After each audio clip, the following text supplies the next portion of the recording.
Bonjour tout le monde, dans ce tutoriel, on va voir c'est quoi un FTP, et qu'est-ce qu'un serveur FTP ou client FTP. Et on va vous montrer comment créer et gérer votre propre serveur, que ce soit sur Linux ou Windows, en mode graphique et commande. Comme vous le savez, peut-être l'informatique est fait à base de fichiers. Derrière chacune des tâches que vous avez effectuées se cache des fichiers. Ces fichiers peuvent avoir différents types, exécutables, données, fichiers compressés et HTML, etc. Regardons quelques de ces tâches. Lorsque vous servez, vous allez lire des fichiers affichables dans un navigateur web, HTML, PHP, etc. Et lorsque vous lancez un logiciel, votre ordinateur va lire un fichier exécutable. Si vous regardez des photos, il s'agit de fichiers images, etc. Donc après cette petite introduction, intéressons-nous au protocole FTP. Qu'est-ce qu'un protocole? Un protocole est une série d'étapes à suivre pour permettre une communication harmonieuse entre plusieurs ordinateurs ou périphériques reliés en réseau. Les protocoles sont classés en deux catégories. Les protocoles où les machines s'envoient des accus de réception pour permettre la gestion des erreurs. Ce sont protocoles dits orientés connexion. Et les autres protocoles qui n'avertissent pas la machine et qui va recevoir les données sont les protocoles dits non orientés connexion. Donc il y a deux types de protocoles. FTP veut dire File Transfer Protocol ou protocole de transfert de fichiers. C'est donc un langage qui va permettre l'échange de fichiers entre deux ordinateurs et plus exactement entre un serveur et client, par l'internet ou par le bus d'un réseau informatique local qui s'appelle intranet. On parle alors de serveur FTP et client FTP. En effet, avec ce protocole, on va pouvoir se connecter aux différents serveurs et pouvoir y couper des fichiers dans un sens ou dans un autre. Il est ainsi possible de sauvegarder et d'envoyer des fichiers sur les serveurs distance sans passer par le web. Je veux rappeler que web est internet. Quand le client envoie un fichier vers le serveur, on parle de upload. Et quand le client télécharge un fichier, on parle donc de download. Je vais commencer par expliquer le fonctionnement d'un serveur FTP et d'un client FTP, puis plus loin nous regarderons dans quel cas cela intéresse. Comme je vous dis au-dessus, il y a deux intervenants dans un échange FTP, le serveur et le client. Le serveur FTP.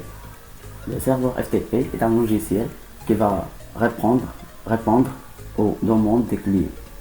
Lorsque le serveur reçoit une demande, il vérifie les droits et si le client a les droits suffisants.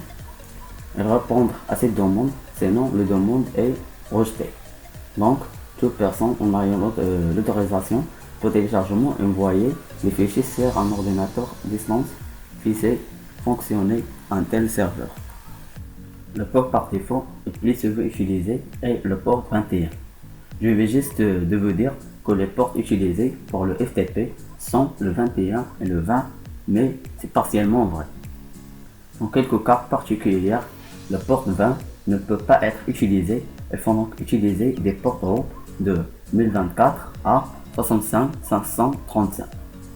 Le serveur FTP, File Transfer Protocol, permet sans indique de transfert des fichiers. Le serveur FTP passe son temps à attendre. Si les demandes ne sont pas nombreuses, les ressources utilisées par le serveur FTP sont quasi nulles. Le client FTP, c'est lui qui va être à l'initiative de toutes les transactions. Il se connecte ce serveur FTP, effectuer des commandes récupération ou dépôt de fichiers, puis se déconnecter. Toutes les commandes envoyées et toutes les réponses seront en mode texte. Cela veut dire qu'un humain peut facilement saisir les commandes et lire les réponses. Le protocole FTP n'est pas sécurisé. Les mots de passe sont envoyés sans cryptage entre le client FTP et le serveur FTP. Le protocole FTP avec S peut secure permet de crypter les données. Le serveur FTP. LSFTP est un serveur qui mise beaucoup sur la sécurité, développé par Chris Evans, chargé de la sécurité de Google Chrome. Il est l'un des premiers logiciels serveurs à mettre en œuvre la séparation des privilèges, minimisant ainsi les risques d'opération. FileZilla Server Windows est un serveur FTP. Il est écrit en C++ et distribué sous licence publique générale GNU. OS FTP Server sous Windows et à la fin Pro FTPD est un serveur FTP libre. Ces auteurs l'annoncent comme puissance et parfaitement de sécurité sur le site web consacré au logiciel. Il est distribué selon le terme de licence GNU GPL.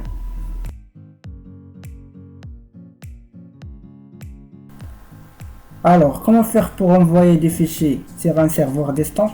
Alors, ça s'adresse à, et si vous avez un site web, aussi vous comptez avoir un, ça va vous permettre d'envoyer n'importe quel fichier sur le serveur directement avec un logiciel qu'on va utiliser qui est gratuit.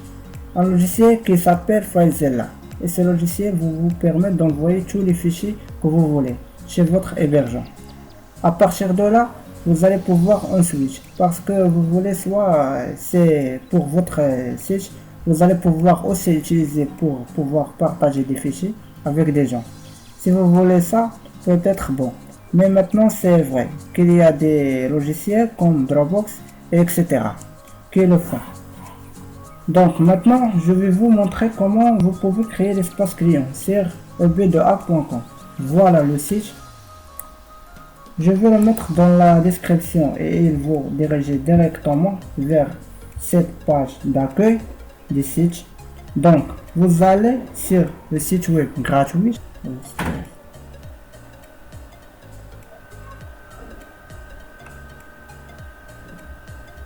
Vous inscrire. Je vais m'inscrire avec l'URL, par exemple STS et votre email.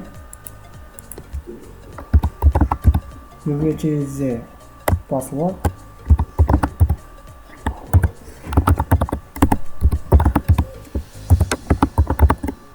Et il faut saisir le code de la vérification. Vous pouvez rentrer le code.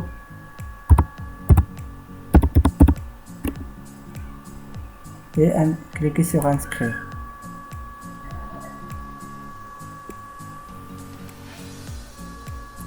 Donc, an activation email has now been sent to mon email. Donc, il faut que je vais à mon email pour la vérification.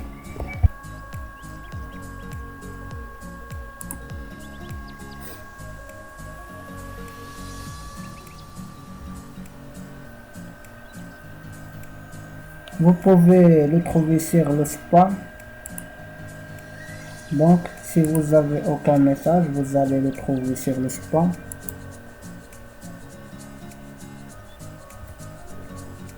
Voilà le message de la vérification.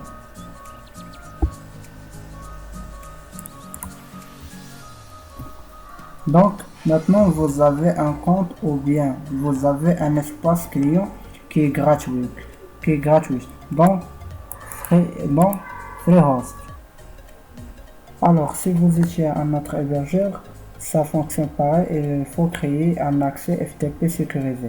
Et ensuite, tout simplement, identifiant et le mot de passe qui vous seront donnés.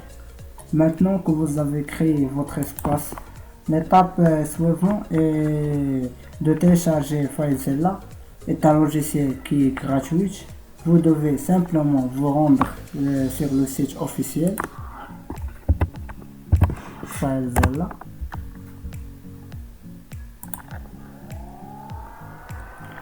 Pour moi, je ne vais pas réinstaller parce que je l'ai déjà.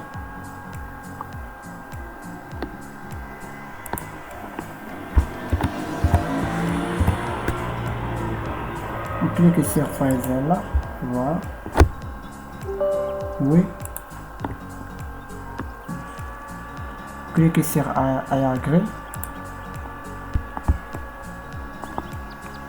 choisir user que vous voulez utiliser, next, et sélectionner sur desktop icon, next. Pouvez-vous changer le répertoire d'installation, next et next. Excellent.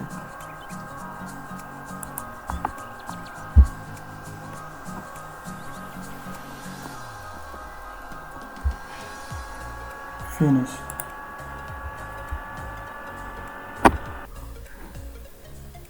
Après l'installation FileZilla, maintenant je vais cliquer sur petit ordinateur. Là on va à gauche, là sur petit icône et je vais faire un nouveau site et je vais l'appeler par exemple FTPDF. Vous pouvez mettre ce que vous voulez. Ici on a 3 zones à enseigner. C'est assez simplement finalement là vous mettre hot qui est l'adresse du serveur. Voilà le serveur. Donc copier le hostname et ajouter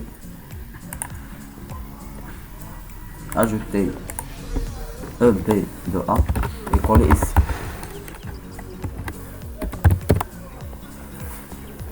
Dans le type d'identification, vous voulez choisir normal et vous faites copier et coller pour l'utilisateur. Donc voilà username.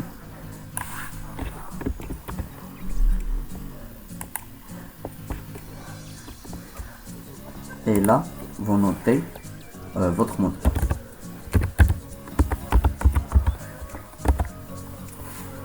Il se peut que ça prend quelques minutes de se mettre en place, mais généralement ça va vite. Alors je vais lancer la connexion. Donc voilà, on a créé la connexion FTP. Vous voyez ici on fait sur le serveur l'hébergeur. Maintenant vous êtes sur votre site web et vous allez pouvoir ici envoyer tous les fichiers que vous voulez. Admettons que vous créez un blog ou WordPress, vous pouvez le faire directement par là, on upload donc les fichiers directement ici. Vous avez déjà votre blog et ça a été créé déjà par l'hébergeur. Ce que maintenant de plus en plus que se passer ensuite. Donc si vous avez des fichiers à envoyer, là à gauche vous avez votre disque dur et puis à droite vous avez le serveur. Donc on va simplement faire passer les fichiers qui sont sur votre disque dur jusqu'à votre serveur d'instance. Donc là on a appelé ça les fichiers qui sont locaux et là les fichiers qui sont distants. Et on peut vraiment envoyer toutes sortes de fichiers. Ça peut être des pages HTML ou des pages PHP. Ça peut être aussi des fichiers MP3 pour les musiques ou MP4 pour les vidéos. Ça peut être intéressant pour partager justement des fichiers qu'on voudrait donner à certaines personnes ou des intervenants, des gens qui viennent sur notre site. Je vais mettre par exemple un template.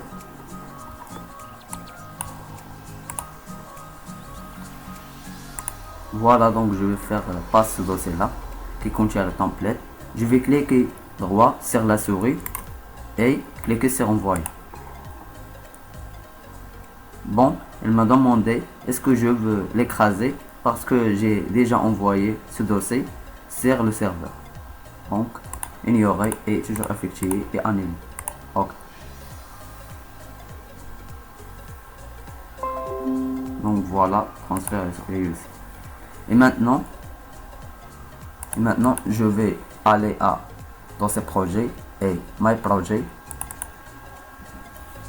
Et après, je vais cliquer droit et je veux recopier l'adresse dans la presse papier.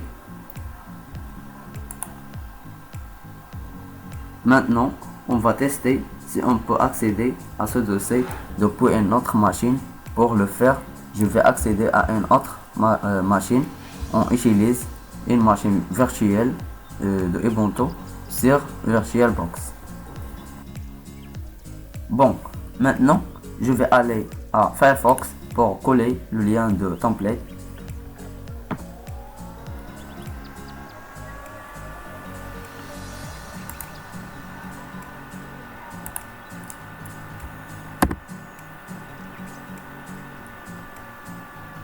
Donc, on nous demandait de nous identifier et d'entrer le nom de l'utilisateur de l'FTP et mot de passe. Donc, j'ai déjà fait ça.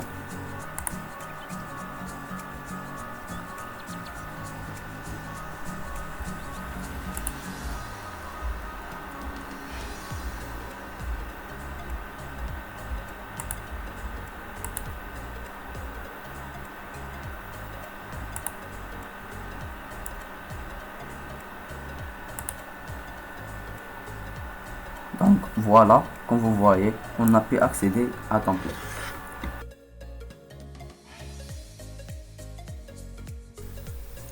Maintenant, on va passer à une autre chose, c'est qu'on va commencer par la configuration du serveur FTP en mode commande. Dans notre cas, on va travailler sur la distribution Linux Ubuntu.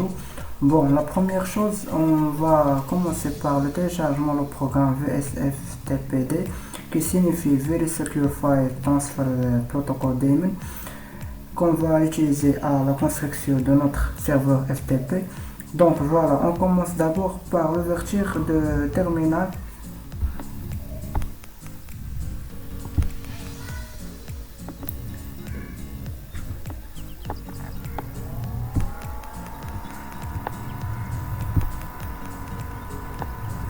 Et on va taper sur le apt-get update.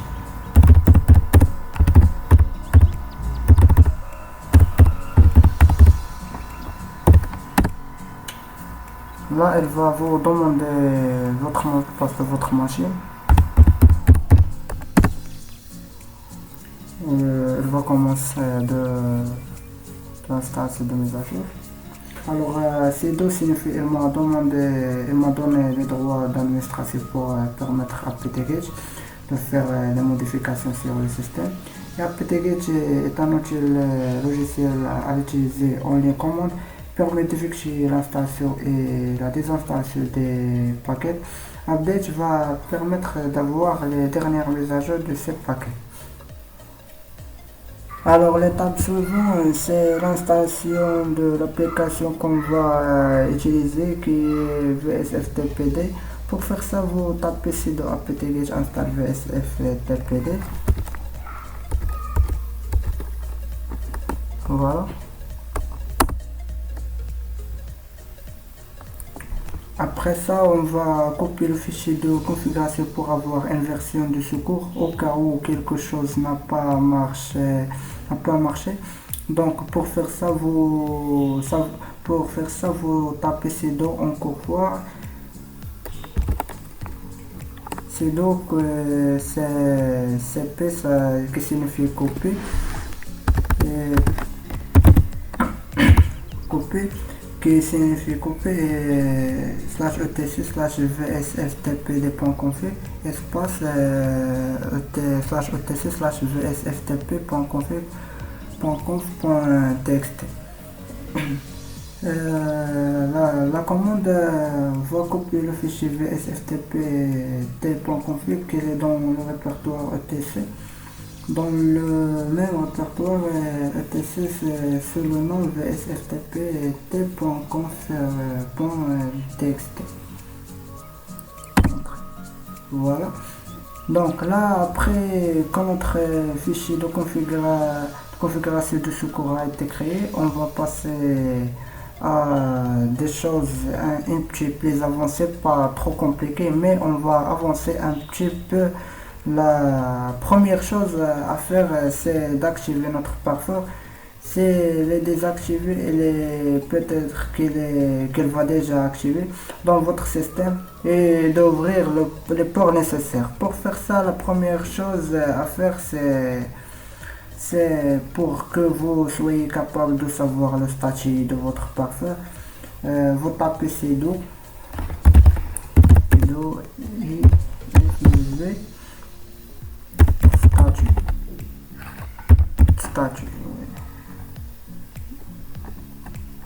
Entrée. Voilà, il dit que notre password n'est pas activé. La première chose à faire, c'est de l'activer.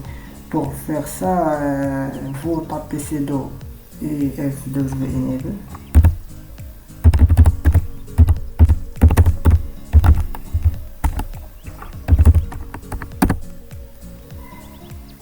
Voilà, il dit que le firewall est activé.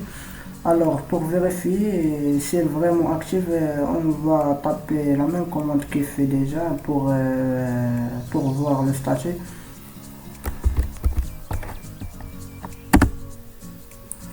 Voilà, le firewall est actif. Lorsque le pare-feu est activé, par défaut, le trafic entrant est refusé et le trafic sortant est autorisé.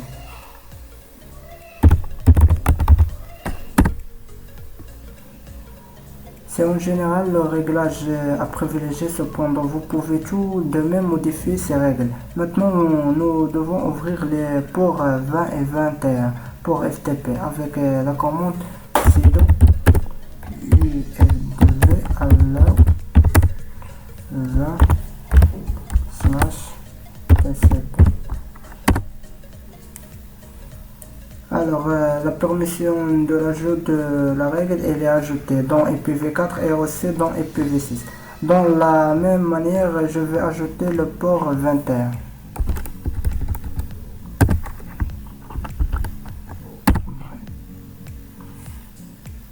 Voilà. Donc, le port 990 pour plus tard lorsque nous activons TLS. Alors, je vais ajouter le port 990.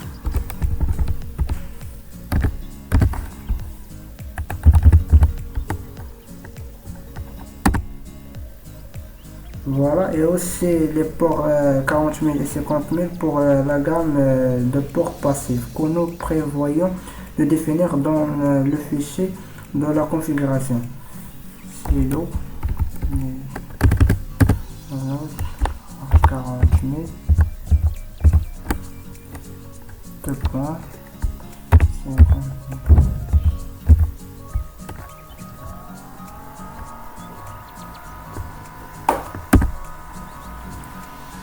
Voilà. Et maintenant nous sommes prêts à passer à l'étape suivante. Bon, pour la première étape, c'est la préparation du répertoire de l'utilisateur.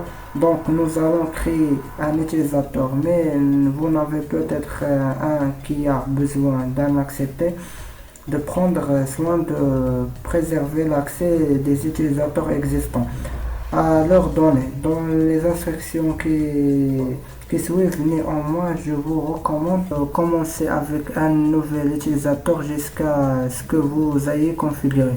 Testez votre configuration. Tout d'abord, nous allons ajouter un utilisateur de test. Par exemple, on va donner comme un nom le STS. Alors, sudo la commande d'ajouter user, add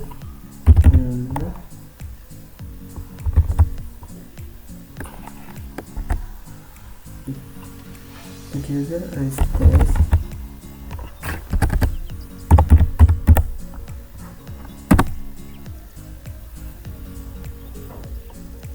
Attribuez un mot de passe lorsque vous êtes invité et n'hésitez pas à appuyer sur entrer dans les autres invités.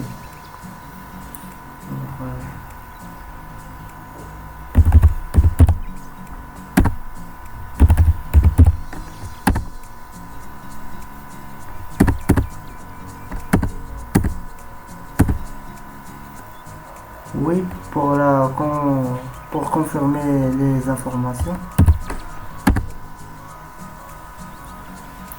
FTP est généralement plus sécurisé lorsque les utilisateurs sont limités à un répertoire spécifique vs FTP, accomplir avec des chroot présents lorsque ces chroot options activées pour les utilisateurs locaux et sont limités à le répertoire de base. Par défaut, cependant, en raison de la manière en application VSFTP. Le répertoire est sécurisé et ne doit pas être accessible en écriture à l'utilisateur. Cela convient très bien à un nouvel utilisateur qui doit se connecter uniquement via FTP. Mais un utilisateur existant peuvent avoir besoin d'écrire dans son dossier personnel qui se dispose également d'un accès share. Dans cet exemple, plutôt que de supprimer les privilèges et d'écriture des répertoires de base, nous allons créer un FTP répertoire qui servira de répertoire chroot et un file répertoire inscriptible pour contenir les fichiers réels.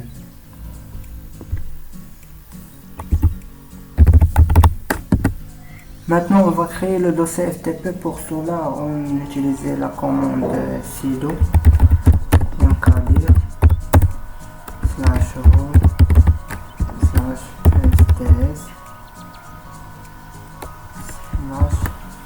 /ftp. Voilà. Ensuite, pour définir les priorités de ce dossier, on va utiliser la commande char. Donc, je vais mettre sudo et nobody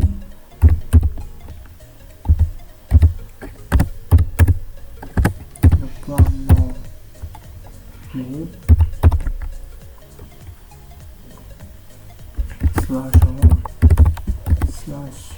/ftp.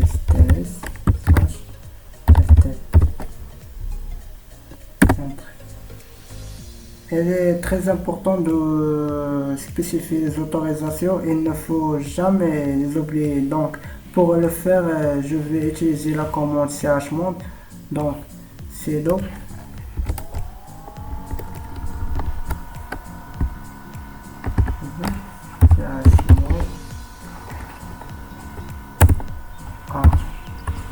chmod -r-v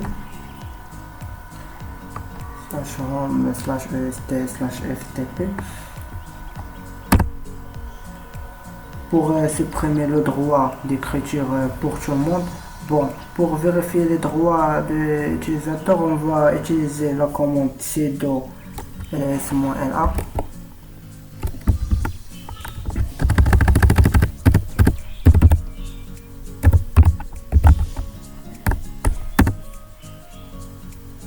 Voilà.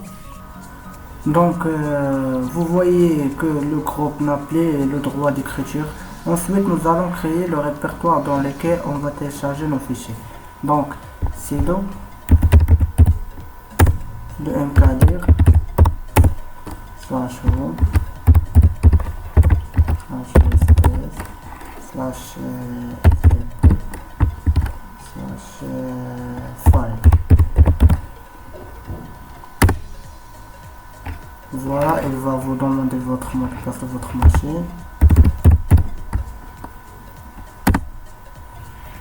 Puis on doit attribuer la propriété à l'utilisateur. Donc on va utiliser la commande char.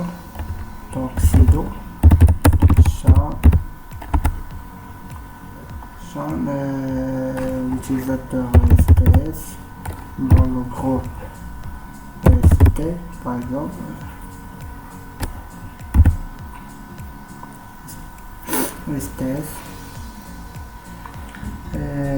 /home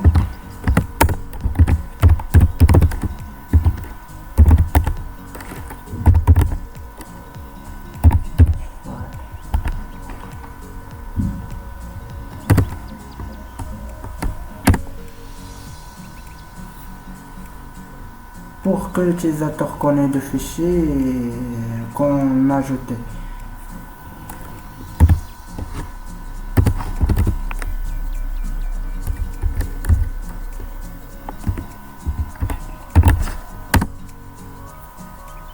Enfin, on ajoutera un fichier texte qu'on utilisera pour tester ultérieurement. Dans ce fichier, je vais écrire quelque chose. Donc, echo.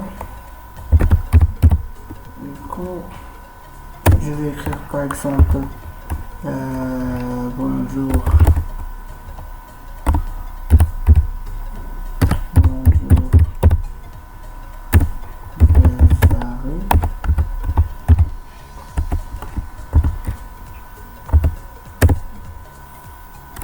Puis je mets pipe pour envoyer ce texte au fichier que je vais créer.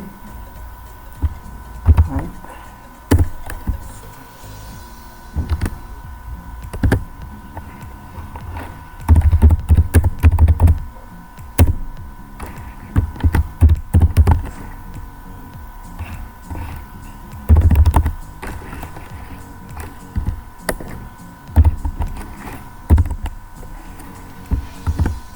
Et je vais nommer le fichier. Par exemple, test. Test. Entrée. Maintenant que nous avons sécurisé le FTP répertoire, et permet à l'utilisateur d'accéder au répertoire file, nous allons intéresser à la configuration de l'accès FTP. Donc on va passer à l'étape de la configuration FTP.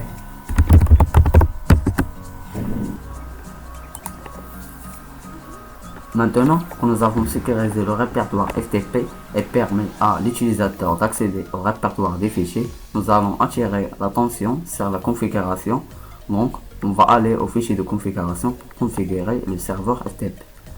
Donc maintenant, tapez sudo /etc /vsftp t.conf. Donc voilà le fichier de configuration. Donc on souhaite modifier certaines valeurs dans le fichier. Donc premièrement, mettez un nom.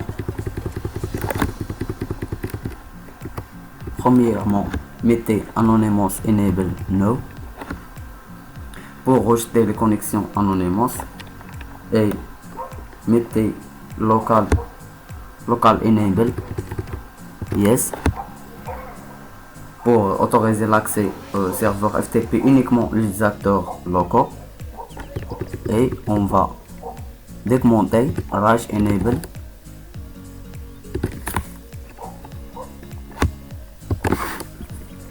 autorisant les modifications apportées au système de fichiers telles que le téléchargement et la suppression.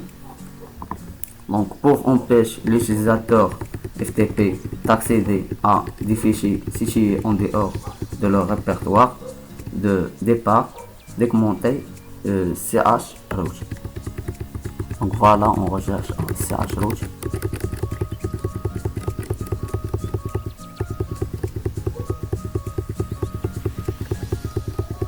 Donc voilà, mettez chroot local user yes.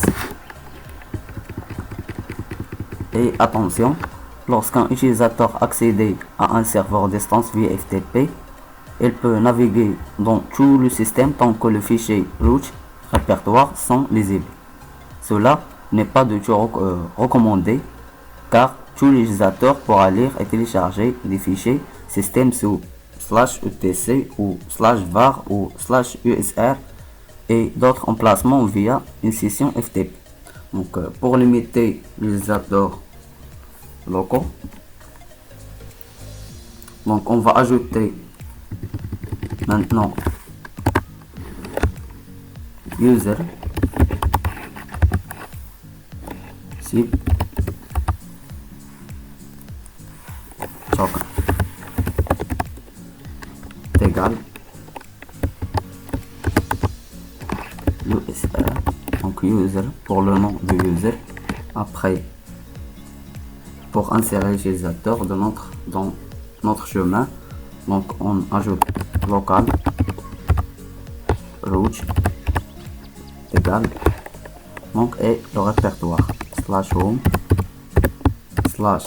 le nom d'utilisateur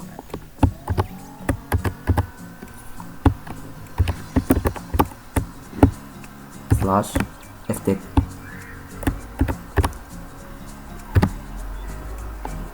VSFTP peut utiliser n'importe quelle porte pour les connexions FTP passives, non spécifieront les plages minimales et maximales, les portes ou le verrons plus tard dans notre part. Donc ajouter les liens suivants au fichier de configuration. Donc on ajoute PACF underscore min port pour le minimum port. Donc on a mis 40 000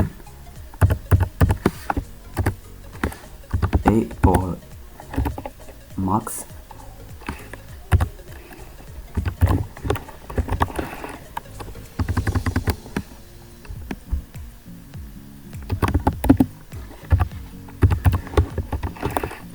on a mis 50 000.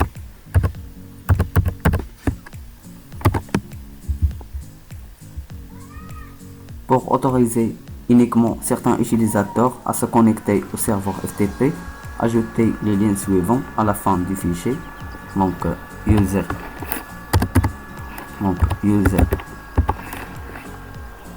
list enable BTS et user list underscore file pour le fichier qui contient les listes d'utilisateurs. Donc /etc /vsftpt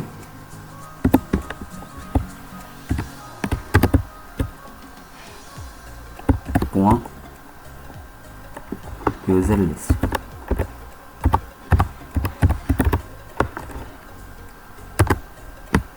Lorsque cette option est activée, vous devez spécifier explicitement que les utilisateurs peuvent se connecter. On ajoute les noms et utilisateurs au répertoire /etc /vsftp.userlist. Donc fichier un utilisateur parlé. Donc ajoutez aussi user list underscore deny. Donc vous mettez no pour ne pas rejeter l'utilisateur qui les dans ce fichier /etc vsftp.user underscore list.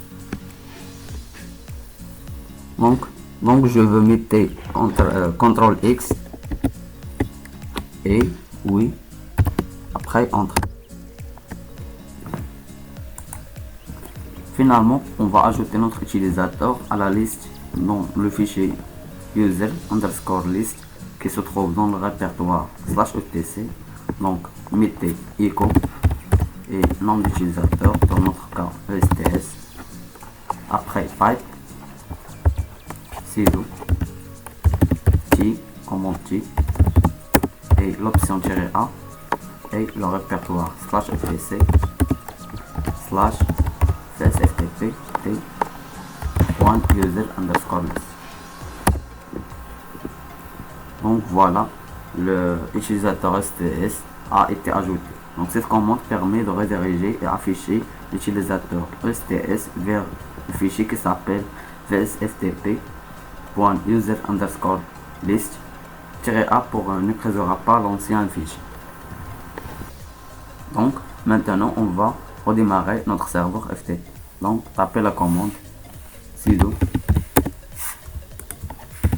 /etc /init.t /vsftp restart. Que les modifications prennent effet. Donc voilà, et là on démarre. Donc après on va vérifier le statut. Pour cela, donc on va taper la commande sudo system ctl status vsftp.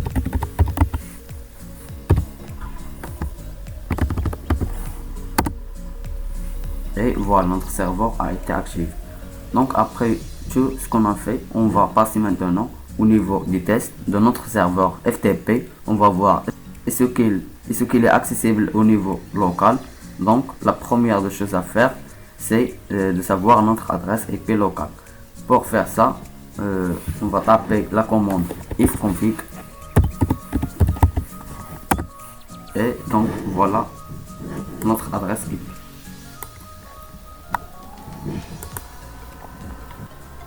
Donc maintenant on va passer au test de serveur. On va voir est-ce qu'on peut entrer au serveur.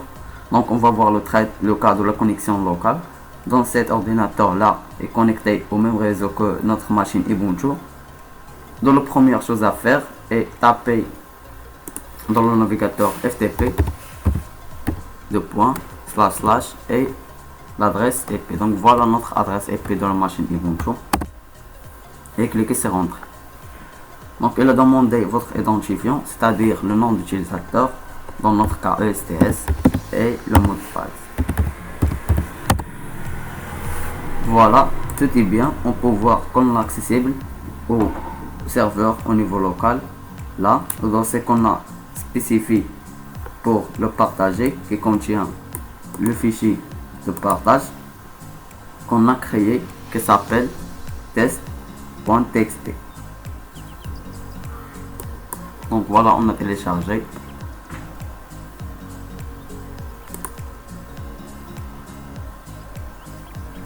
Donc voilà, qui contient bonjour les arrivés. Donc se souvient, on a déjà fait cette phrase dans le fichier.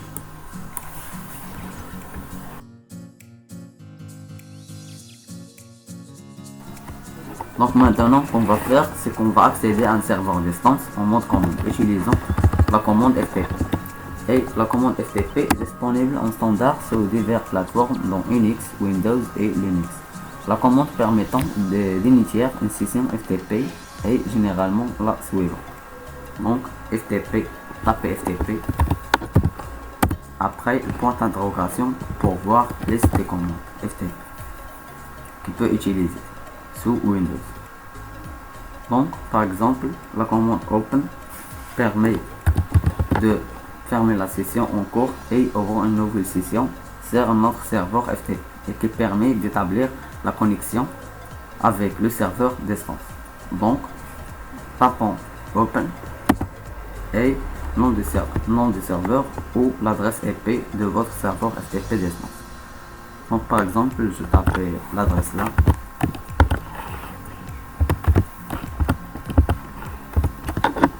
Donc je suis connecté dans le serveur. Après, il faut identifier le nom d'utilisateur, dans notre cas ESTS, et le mot de passe. Et voilà, je suis connecté à le serveur. Voilà, par exemple, je tapais dire pour afficher liste des fichiers et des répertoires. Et voilà le fichier files. Donc je entrais à ce fichier par la commande cd files pour changer, qui permet de changer le répertoire courant, et dire pour afficher le contenu. Donc voilà le fichier qui est créé avant, qui contient le fichier test.txt.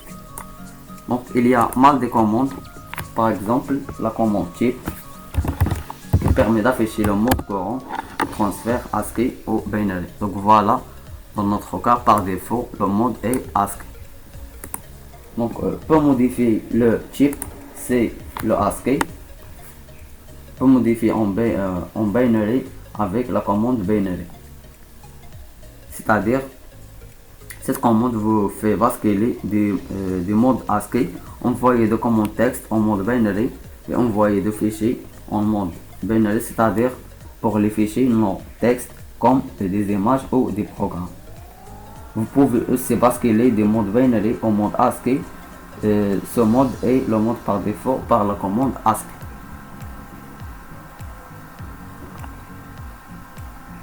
Donc après, il y a la commande get. La commande get permet de récupérer un fichier présent sur le serveur. Si la commande est suivi d'un nom de fichier, le fichier destin, par exemple dans notre cas test.txt, et transfère sur la machine locale dans le répertoire local en cours. Donc voilà, le fichier a été transféré correctement.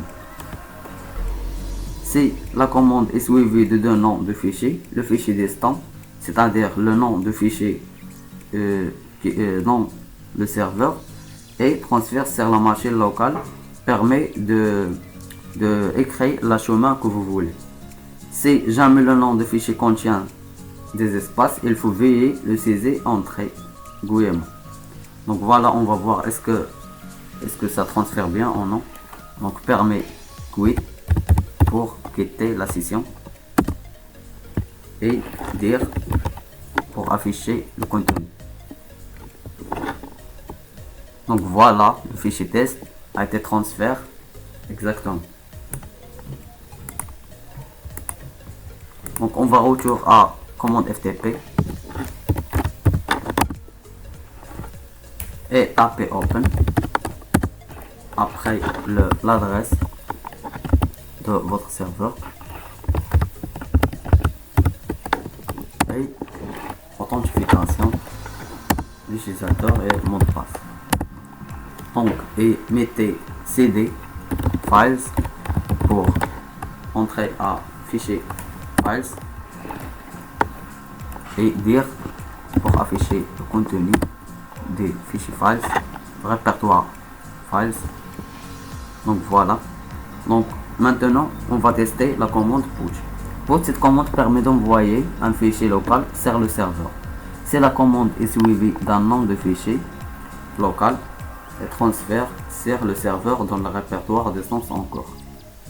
Donc on va écrire put et le nom du fichier dans le répertoire qui se trouve dans le répertoire local. Donc par exemple je vais mettre adresse.txt.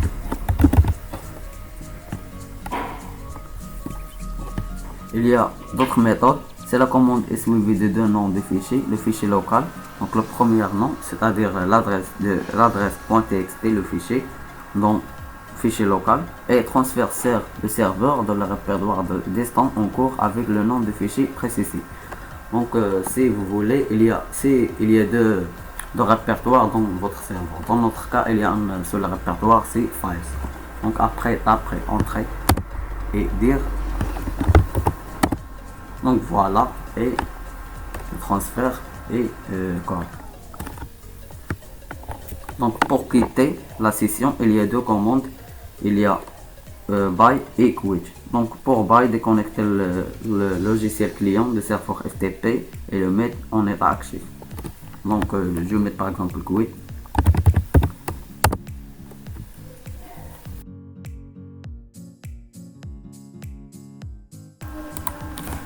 Après qu'on a vu la commande FTP sur Windows, maintenant on va le voir sur Linux, sur la distribution Ubuntu. Alors la première chose, tapez la commande FTP et adresse de serveur à distance 192.168.1.15 ou bien le nom de serveur.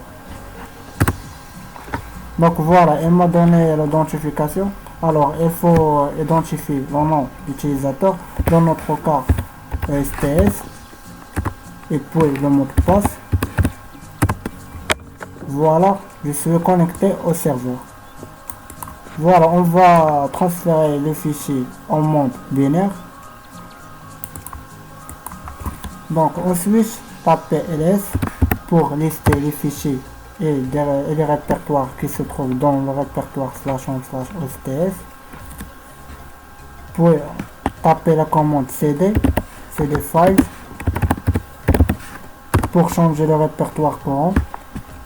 Alors retapez la commande ls pour afficher les fichiers et les répertoires qui se trouvent dans le répertoire files.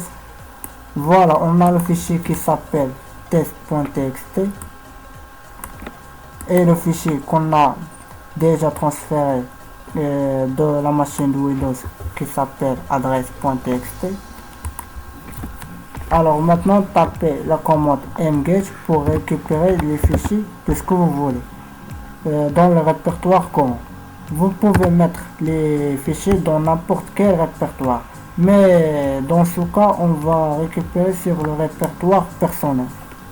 Alors, je choisis le fichier test.txt.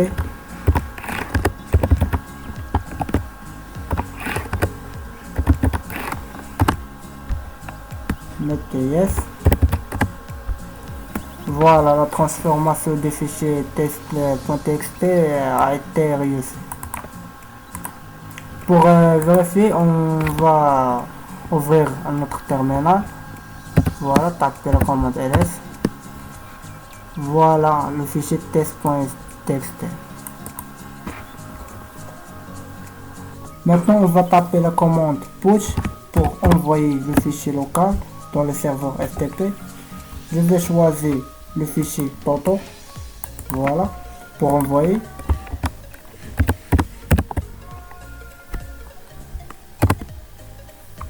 Voilà, la transformation des fichiers toto a été réussie. Donc, tapez la commande ls pour voir est-ce que la commande push a été bien. Voilà le fichier toto.